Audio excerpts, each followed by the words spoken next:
Hello students, welcome to the channel. कैसे हैं आप सब लोग? तैयारी अच्छी चल रही है या नहीं? कमेंट में ज़रूर बताइएगा। आज देखिए सीबीएसई सैम्पल पेपर जो 2023-24 का जारी किया हुआ है, दो पेपर हैं, दोनों आप अच्छे से सॉल्व कर लें, बेसिक भी और स्टैंडर्ड भी। चाहे आप बेसिक के स्टूडेंट हैं या फिर स्टैंडर्ड के, आपको ये नहीं देखना है कि हम बेसिक के स्टूडेंट हैं तो स्टैंडर्ड का क्यों सॉल्व करें, ठीक है? या हम स्टैंडर्ड के स्टूडेंट हैं तो बेसिक का तो हमें सॉल्व नहीं करना है। आपको दोनों सॉल्व करने हैं, ठीक है? आप चाहें जिसके भी स्टूडेंट हैं। क्यों? क्योंकि भाई क्लास बताइए कभी अलग चलती है बेसिक की और स्टैंडर्ड की? नहीं चलती है। सिलेबस क्या अलग है? नहीं है। बस डिफरेंस क्या है कि जो बेसिक का पेपर होगा वो थोड़ा सा कुछ नंबर का हमारा जो है 8-10 नंबर का जो है उसका लेवल थोड़ा कम होगा, और स्टैंडर्ड में वही 8-10 नंबर जो आउट ऑफ 80 में 8-10 नंबर का लेवल थोड़ा सा हार्ड होगा, बाकी तो बराबर ही होगा लेवल। होगा या नहीं? ठीक है। तो देखिए जो सबसे पहला क्वेश्चन है हमारा वो ये है कि find whether the following pair of linear equations are consistent और इनकंसिस्टेंट। तो इसमें हमें ये बताना है कि भाई कंसिस्टेंट है या इनकंसिस्टेंट। तो इस तरीके का तो आपसे क्वेश्चन कोई भी पूछा जा सकता है कि यहाँ पर कंसिस्टेंट इनकंसिस्टेंट पूछा जा सकता है, आपसे ये पूछा जा सकता है कि इसके कितने सल्यूशन हैं, ठीक है? या ये पूछा जा सकता है कि ये जो पेयर ऑफ लीनियर इक्वेशन है, ये जो लाइंस हैं ये कैसी हैं, इंटरसेक्टिंग हैं, नॉन इंटरसेक्टिंग है, मतलब पैरेलल हैं, या फिर ये कोइंसिडेंट हैं। कोई सी भी बात आपसे पूछी जा सकती है। तो इसके लिए आपको करना क्या है? इसका सल्यूशन देने के लिए आपको सबसे पहले तो A1/A2 निकालना है। तो यहाँ पर A1 ये है, A2 ये है, तो 3/6 निकालेंगे विच इज़ 1/2। ठीक है। फिर क्या फाइंड करेंगे भाई? V1/V2 निकालेंगे, और जो कि कितना आएगा? V1 की जगह यहाँ 2 है और यहाँ पर V2 की जगह कितना है? -4। तो ये कितना आया? 2 × 1 = 2 और 2 × 2 = 4, मतलब ये कितना आया? -1/2। C1/C2 देखिए तब आप निकालें अगर ये दोनों इक्वल हो जाएं तो अगला निकालें, वरना निकालने की ज़रूरत नहीं है। तो यहाँ हम लिखेंगे कि since A1/A2 is not equal to B1/V2, ठीक है। और ये केस क्या होता है? ये केस होता है, ये जो लाइंस होती हैं ये इंटरसेक्टिंग लाइंस होती हैं। कैसी लाइंस होती हैं बताइए? इंटरसेक्टिंग लाइंस होती हैं। और जब इंटरसेक्ट करती हैं तो एक पॉइंट पर इंटरसेक्ट करेंगी, और जो पॉइंट ऑफ इंटरसेक्शन होता है वही इसका सल्यूशन होता है। तो इसको कहते हैं यूनिक सल्यूशन। और जब सल्यूशन होता है तब इस केस को हम कहते हैं कंसिस्टेंट, और अगर सल्यूशन नहीं होगा तो कहेंगे इनकंसिस्टेंट। इसलिए मैंने देखिए तीनों बातें लिख दी हैं, आपको ऐसे ही याद होनी चाहिए कि लाइंस अगर इंटरसेक्टिंग है तो एक पॉइंट पर इंटरसेक्ट करेंगी, वही सल्यूशन होता है, यूनिक सल्यूशन होगा, और सल्यूशन होगा तो कंसिस्टेंट। क्लियर है? और अगर यहाँ पर हमारे पास ये दोनों इक्वल आ जाते और अगला फिर हम C1/C2 निकालते, और वो हमारा नॉट इक्वल होता, ठीक है। A1/A2 ऐसा होता, A1/A2 is equal to B1/B2 is not equal to C1/C2 अगर होता तो क्या होता पता है? बताइए। तो होता, तो देखिए स्टूडेंट ये जो केस होता है A1/A2 is equal to B1/B2 is not equal to C1/C2, इसमें लाइंस जो है वो पैरेलल आती हैं, याद रखें आप। और जब पैरेलल होंगी तो इसका कोई सल्यूशन नहीं होगा, और जब सल्यूशन नहीं होगा तो इसे कहेंगे हम इनकंसिस्टेंट, ठीक है। इनकंसिस्टेंट। और ये लाइंस कैसी होंगी? ये पैरेलल लाइंस होंगी, पैरेलल लाइंस। अगर ये तीनों का रेशियो जो है A1/A2, B1/B2 और C1/C2 तीनों इक्वल हो जाते हैं, तो फिर क्या होगा? तो लाइंस जो होंगी वो हमारे पास कोइंसिडेंट लाइन होंगी, और कोइंसिडेंट होंगी एक के ऊपर एक, तो इनफाइनाइटली मैनी सल्यूशन होंगे, और केस कैसा बनेगा? कंसिस्टेंट बनेगा, क्योंकि सल्यूशन है। तीनों पॉइंट आपको याद रखने हैं, ओके। कोई किसी पे भी क्वेश्चन आ सकता है। क्वेश्चन नंबर 22 देखिए, ये फिगर हमारे पास है ABCD ट्रिपेजियम है, जिसमें ये लाइन जो है AB और ये DC और ये EF पैरेलल लाइन से। तो प्रूफ ये करना है कि AE/ED is equal to BF/FC, ये प्रूफ करना है। तो इसमें एक कंस्ट्रक्शन करेंगे, क्या करेंगे? हमने इसको मिला लिया, ठीक है। इस पॉइंट का कोई नाम दे देते हैं, जी नाम दे दिया, जी, ठीक है। तो इसे हमने ज्वाइन कर लिया, तो यहाँ लिख देंगे क्या किया हमने ज्वाइन किया है डी टू बी, डी को बी से ज्वाइन कर लिया भाई।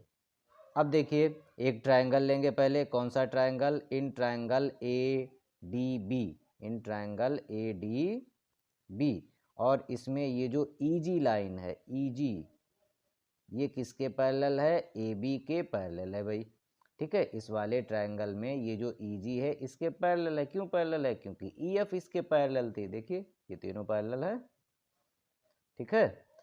तो जब ट्रायंगल में ये जो लाइन है एक साइड के पैरेलल होती है तो बीपीटी यूज होगी, तो लिखेंगे यहाँ बाई बेसिक प्रोपोर्शनलिटी थ्योरम, और बेसिक प्रोपोर्शनलिटी थ्योरम से क्या होता है, यहाँ से देखिए इधर से चलेंगे तो इधर कॉर्नर की तरफ आएंगे, या यहाँ से चलेंगे तो इधर की तरफ आएंगे, तो यहाँ लिखेंगे ए ई अपॉन ई डी, क्या लिखेंगे, ए ई अपॉन ई डी, किसके इक्वल होगा, B G upon G D, B G upon G D, कैसे आया ये, बीपीटी से इक्वेशन 1 दे दिया इसको।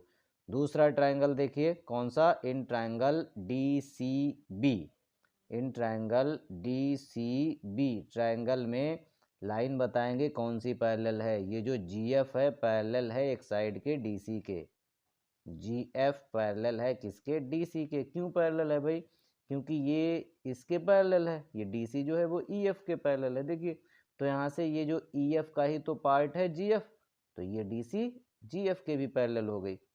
तो यहाँ भी फिर से हमारे पास क्या यूज होगा, हमने ट्रायंगल में लाइन बता दी कौन सी पैरेलल है, किस साइड के पैरेलल है, तो फिर लिखेंगे बाई बेसिक प्रोपोर्शनलिटी थ्योरम, या हम लिखेंगे बाई थेल्स थ्योरम, इसको कहते हैं थेल्स थ्योरम। क्या, यहाँ से देखिए ये बी से जी, जी से डी, मतलब B G upon G D is equal to क्या होगा, B F upon F C, equation number 2। Clear हो गया इतना। बीपीटी, बीपीटी क्या कहती है भाई, किसी एक ट्रायंगल में एक लाइन अगर हम ड्रॉ करते हैं, पैरेलल ड्रॉ करते हैं किसी एक साइड के, जो अदर टू साइड को इंटरसेक्ट करेगी, तो ये क्या करेगी, जो अदर टू साइड्स हैं उन्हें सेम रेशियो में डिवाइड कर देगी, ये बीपीटी कहती है। तो यहाँ पर हमने इस वाले ट्रायंगल में बीपीटी लगाई, A E upon E D is equal to B G upon G D हो गया। इस वाले ट्रायंगल में बीपीटी लगाई तो ये लाइन इसके पैरेलल है, और यहाँ पर हमारे पास जो है ये B G upon G D is equal to B F upon F C हो गया। तो इन दोनों इक्वेशन से देखिए फ्रॉम इक्वेशन 1 एंड 2, देखो यहाँ भी क्या है, यहाँ पर B G upon G D है, यहाँ भी B G upon G D है, और ये इसके इक्वल है, तो कुल मिलाकर के ये जो है ये किसके इक्वल हो गया, इसके इक्वल हो गया। तो 1 और 2 से हमें रिजल्ट मिल गया जो हमें प्रूफ करना था, ए ई अपॉन ई डी किसके बराबर, B F upon F C के बराबर। इस तरीके से ये प्रूव्ड हो गया। ओके, बहुत ही आसान क्वेश्चन है भाई। तो क्वेश्चन नंबर, इसी की चॉइस में हमारे पास दूसरा क्वेश्चन था, इसको देख लेते हैं। देखिए ए डी की लेंथ दी है 6 और डी बी की लेंथ दी है 9, ए ई की लेंथ दी है कितनी 8, ई सी की लेंथ दी है कितनी 12, और ये एंगल 48 है, ये एंगल हमें फाइंड करना है। ये लाइन तो हमारे पास पैरेलल दी नहीं गई है, लेकिन इसको अगर हम पैरेलल दिखा दें तो ये एंगल इतना ही आ जाएगा। कैसे पैरेलल होगी, ऐसे देखिए हम रेशियो फाइंड करते हैं, हम A D upon D B निकालेंगे, और ए डी कितना है 6 और डी बी कितना है 9, तो ये आया 3 2 जा 6, 3 3 जा 9, 2 अपॉन 3। अब देखिए ए ई अपॉन ई सी फाइंड करते हैं, क्या फाइंड करते हैं, ए ई अपॉन ई सी, और ये कितना है 12, ए ई सॉरी ए ई की जगह हम 8 रखेंगे और अपॉन में 12, तो 4 2 जा 8 और 4 3 जा मतलब 2 अपॉन 3। तो भाई ए डी का डी बी से जो रेशियो है वही रेशियो ए ई का ई सी से है। इसका मतलब यहाँ से क्या मिला, यहाँ से हमारे पास इस ट्रायंगल में ये जो रेशियो है वो सेम है। तो रेशियो जब सेम होता है तो ये जो लाइन है जो ये सेम रेशियो में डिवाइड कर रही है ये थर्ड साइड के पैरेलल हो जाती है। ये कौन कहता है, बीपीटी या कन्वर्स ऑफ बीपीटी, बताओ भाई। ये स्टेटमेंट है हमारा, ये कहती है कन्वर्स ऑफ बीपीटी। तो हम लिखेंगे वाई कन्वर्स ऑफ बीपीटी, जो डीई है वो पैरेलल हो जाएगी किसके, बीसी के। ठीक है, तो ये लिखने के लिए पहले क्या लिखते हैं, ये लिखने के लिए पहले हम ट्रायंगल बताएंगे कि इन ट्रायंगल ए बी सी, इसमें क्या है हमारे पास, इसमें रेशियो सेम है, ए डी का डी बी से और ए ई का ई सी से रेशियो सेम है, तो कन्वर्स ऑफ बीपीटी से ये लाइन पैरेलल हो गई। जब पैरेलल हो गई तो ये जो एंगल हमारे पास बन रहा है ये इसके बराबर हो जाएगा, करस्पॉन्डिंग एंगल्स इक्वल होते हैं। अगर लाइन पैरेलल होती हैं तो करस्पॉन्डिंग एंगल्स कैसे होते हैं, इक्वल होते हैं। तो यहाँ पर जो हमारे पास एंगल बी पर बन रहा है, एंगल बी, वो किसके बराबर होगा, एंगल ए डी ई के बराबर होगा, ए डी ई के। मतलब बी वाला एंगल जो है, बी वाला एंगल कहें या इसे हम ए बी सी कहें, बात तो एक ही है भाई, ए बी सी कहें, ये कितना हो जाएगा 48 डिग्री हो जाएगा। क्लियर हो गया आपको ये सब, ठीक है। तो अब हम जो है नेक्स्ट क्वेश्चन पर बढ़ते हैं। देखिए क्वेश्चन नंबर 23 और 23 में देखिए क्या कहा गया, the length of a tangent from a point A, किसी ए पॉइंट से जो लेंथ ऑफ टेंजेंट है at a distance 5 centimetre from the centre. तो एक हम सर्कल बनाते हैं, ये यहाँ पर इसका सेंटर है जिसका नाम दे दिया ओ, ओके। अब क्या कहा गया है कि length of tangent from a point A, कोई ए पॉइंट है यहाँ पर जहाँ से लेंथ ऑफ टेंजेंट, तो टेंजेंट नीचे भी ड्रॉ कर सकते हैं ऊपर भी ड्रॉ कर सकते हैं, ये हमने टेंजेंट बना ली, इसका नाम अभी बताएंगे, कुछ भी रख सकते हैं। तो the length of tangent from point A at a distance of 5 centimetre from the centre, और ये ए पॉइंट जो है ये सेंटर से कितना दूर है, 5 सेंटीमीटर। तो ये वाली जो डिस्टेंस है, ये डिस्टेंस ये 5 सेंटीमीटर है, ओके। तो इन्होंने कहा है, अच्छा आगे ये भी लिखा है कि distance 5 centimetre from the centre of the circle is 4 centimetre. ये 4 सेंटीमीटर क्या है भाई, ये लेंथ ऑफ टेंजेंट है। 4 सेंटीमीटर क्या है, लेंथ ऑफ टेंजेंट, मतलब ये पी दे दिया, चलिए ए पी जो है वो टेंजेंट है, इसको यहाँ मिला दिया, ठीक है। तो find the radius of the circle, ये रेडियस हमें निकालनी है। अब बताओ भाई, ये जो टेंजेंट होती है वो रेडियस पर क्या होती है, परपेंडिकुलर। तो ये तो सभी को पता होगा कि एंगल पी कितना बनता है, 90 डिग्री बनता है। Radius is perpendicular to the, radius is perpendicular to the tangent, ये तो याद ही रखना है आपको भाई, तो कॉन्सेप्ट है, ओके। तो ये ट्रायंगल कैसा बना हमारा, राइट एंगल ट्रायंगल बना, कौन सा, A P O right angle triangle है। इसमें पाइथागोरस थ्योरम लगा देंगे, तो हम लिखेंगे in triangle A P O by Pythagoras theorem. और पाइथागोरस थ्योरम में क्या होता है भाई, हमें जब ये रेडियस फाइंड करनी है तो हाइपोटेन्यूज के स्क्वायर से, ये देखिए 90 के अपोजिट में हाइपोटेन्यूज होता है, तो ये 5 हाइपोटेन्यूज है, और ये बेस और परपेंडिकुलर में जब एक निकालना होता है तो हाइपोटेन्यूज के स्क्वायर से इसका स्क्वायर माइनस कर देंगे। तो यहाँ पर ये रेडियस जो हमें निकालनी है जो कि ओपी है, ओपी का जो होगा, ओपी की वैल्यू अंडर रूट में ये 5 हाइपोटेन्यूज स्क्वायर माइनस 4 स्क्वायर, और कितना 25 माइनस 16 कितना आ जाएगा 9, और ये वैल्यू आ जाएगी 3।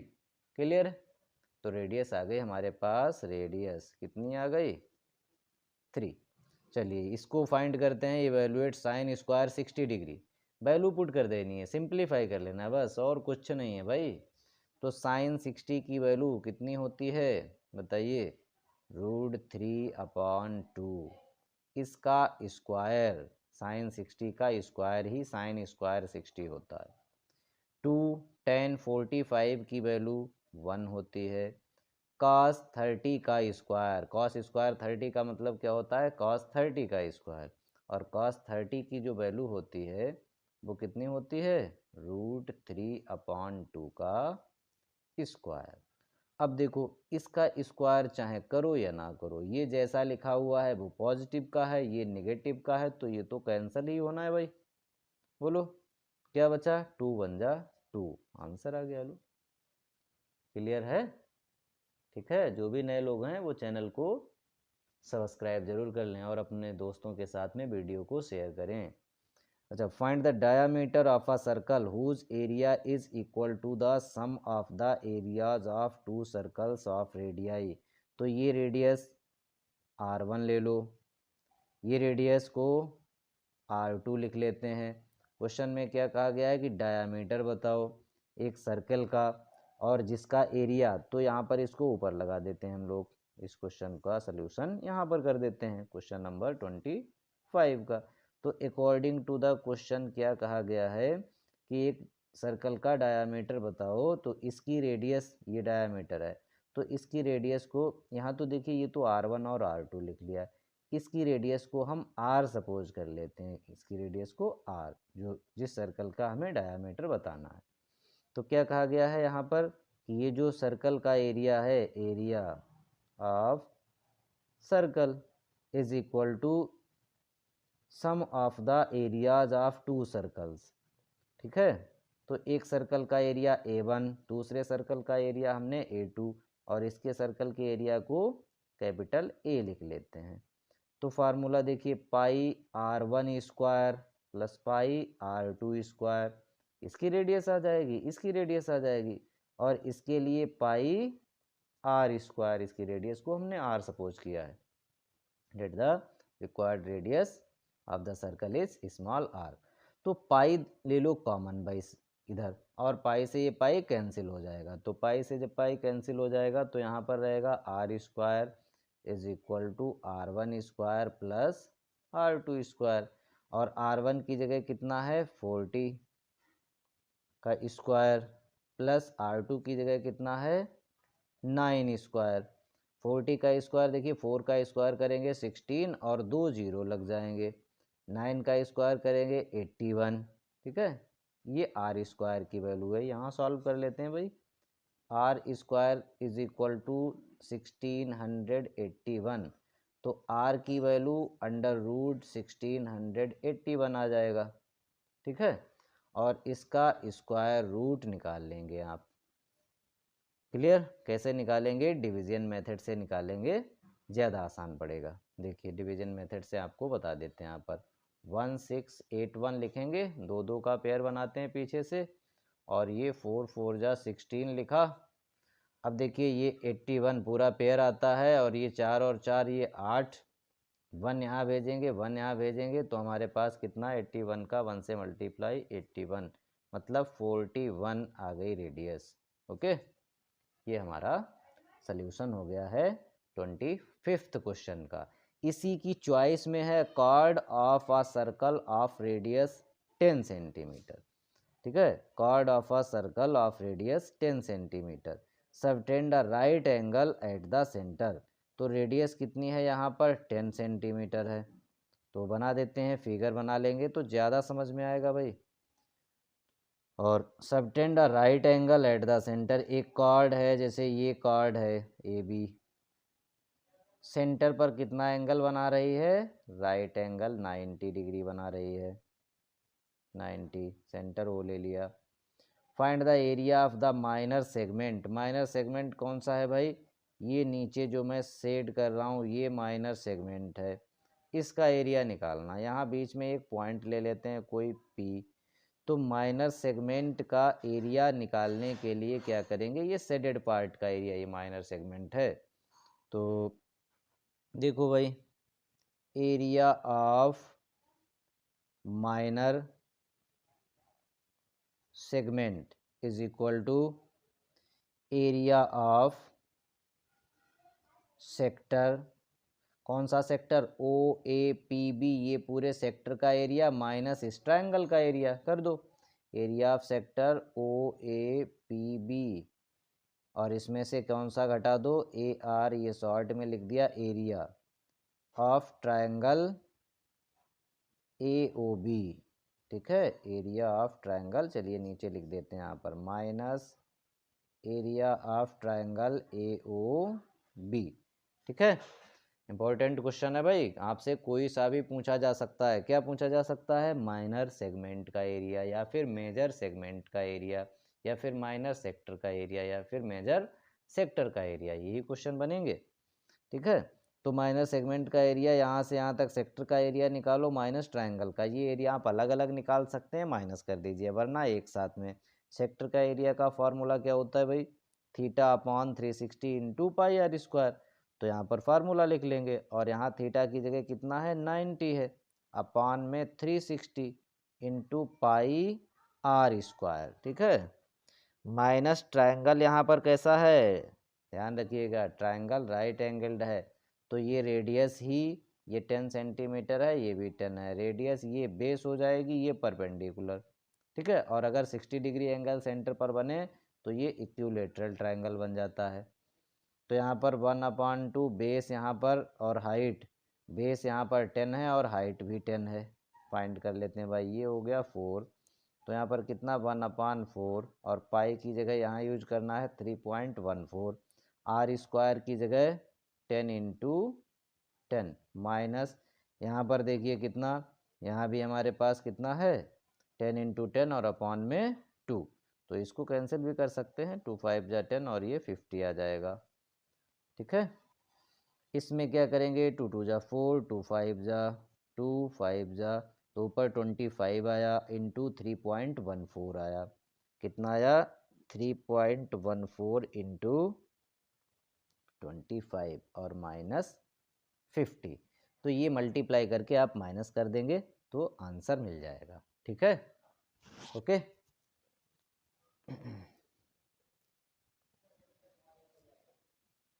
Thank you students.